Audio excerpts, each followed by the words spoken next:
mother asshole, bastard, son of a off, bloody. What's your profanity? In today's video, gents, I'm going to talk about the advantages and the disadvantages of using swear words. You ready for this video? Let's do it.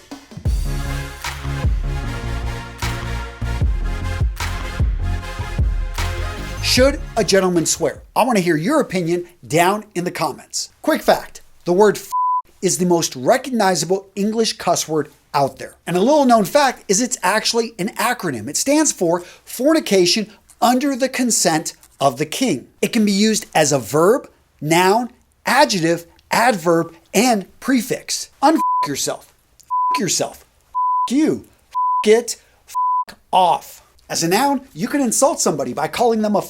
You can call them a f***er. You can actually indicate currency of how much you care by going with f***s, or you can call a situation that's all messed up a cluster. As an adjective, you can make something more negative by saying it's f***, or you can just simply indicate emphasis by saying f***.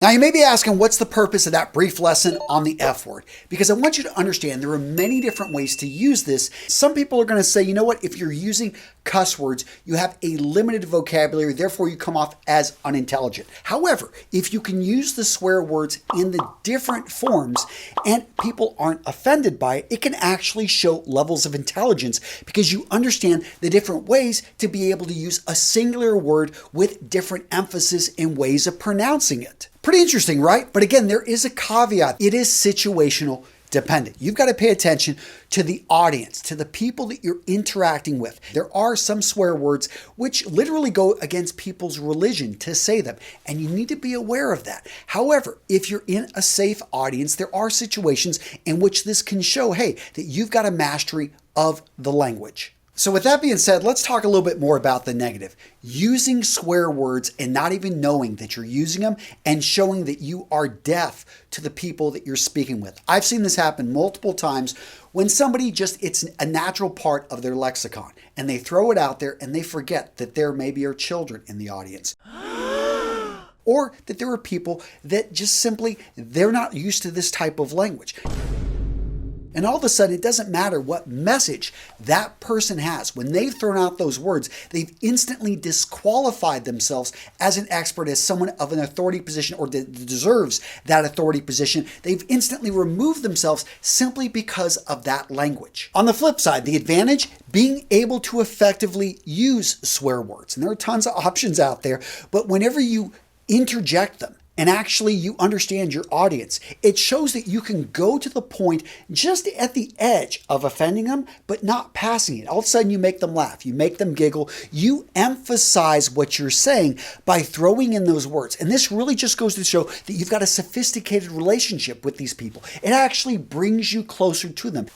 Really quick, gents, interrupt this video to let you know, yeah, I smell good. Seriously, I just put on a new fragrance. It's got a little bit of caramel, a little bit of coffee, a little bit of rum. I put on this fragrance because it made me feel great. I've already had a long day and I had to film this video and I knew I needed to be focused. I needed to come and get a little bit of energy and make things happen.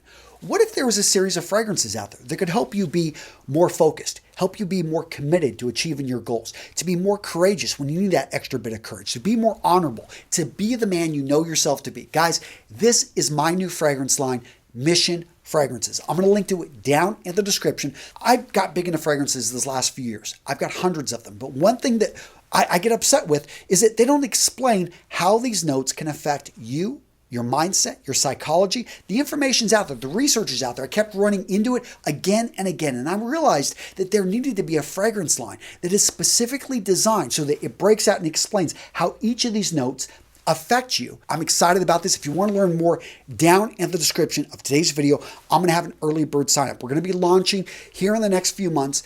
And when we launch, it's going to be a limited number of these kits I'm going to put out because I want to make sure I'm doing it right. You're going to get a big discount. Just enter your email and I will see you on that list. A researcher named Emma Burns, she came out with a great book called Swearing is Good for You. She talks about this research coming out of Australia and New Zealand, how people trust other people when they can use the right type of language. And yes, swear words were part of this. Me personally, I think it is intrinsically human that we swear. Let me explain. Now, why do I say that swearing is intrinsically human? Because we see it in other animals. Chimpanzees. Project Washoe, 60s, 70s, 80s, they were teaching these chimpanzees sign language. And one of the things they wanted to get them to stop doing was throwing their excrement. Basically, when the chimpanzees would get upset, they would take their crap and they would throw it, and yeah, not a good thing. So they said, hey, how about we just teach them a language that is dirty? And what's interesting is when the chimpanzees had children, they passed on that language of basically grabbing your excrement and throwing it. That is dirty. That is bad. And it was basically they took their hands, put it up next to their and pop their chin right there with their knuckles.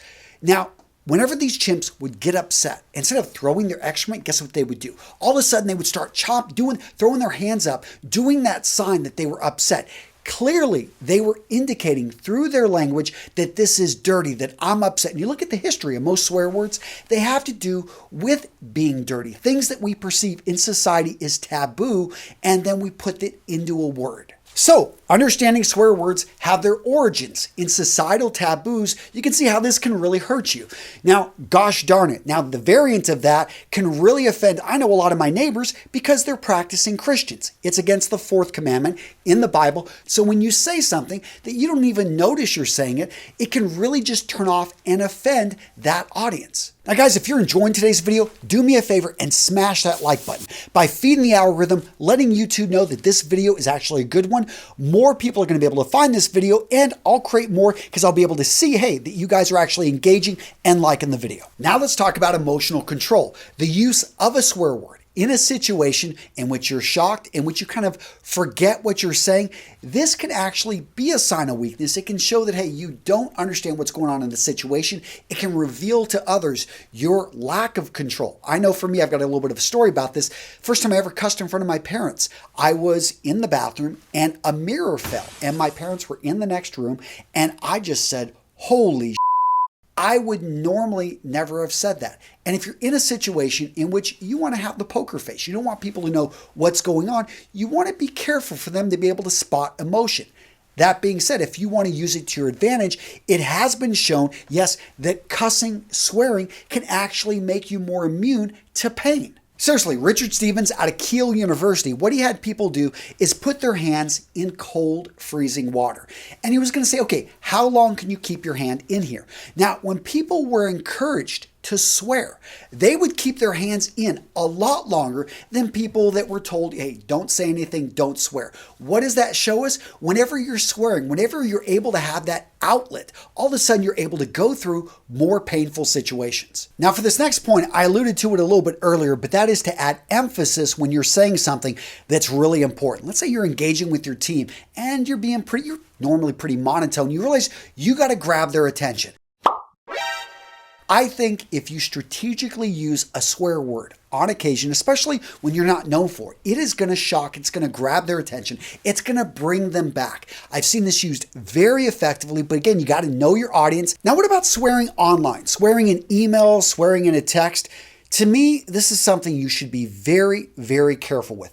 Part of swearing and part of engaging with people like this is that there is the human-to-human interaction. Even through video, I think I can get away with a lot better than I can via an email. You really need to make sure that your audience understands this. They understand the context, the way that you're using this. If there's any doubt, try to avoid it, especially in written format. A lot of times it can fall flat, it can damage relationships, and all of a sudden you realize that this person was gravely offended and they're not even going to take your call. So what video to watch next? How about 10 outdated style and etiquette rules that honestly you need to stop following? I've got them for you right here, guys. If you're curious, check out this video. Yeah, it's a good one. I'm tired of holding this up. Come on, guys. Click right here. Go check it out.